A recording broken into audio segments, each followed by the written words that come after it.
फरमाते ने नाल प्यार दे कोल बुलान मैनू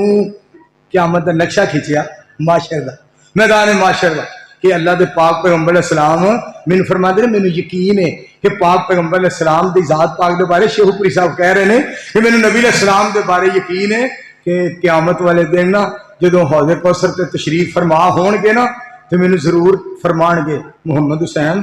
आजा पानी पी ले आजा पानी पी ले आहा नाल प्यार दे कोल बुलान मैनू ते आखण पी कौसर मैं पिलान वाला ते बुझ गई ठंड पई सीने ते मुल प्या कुरान सुनान वाला।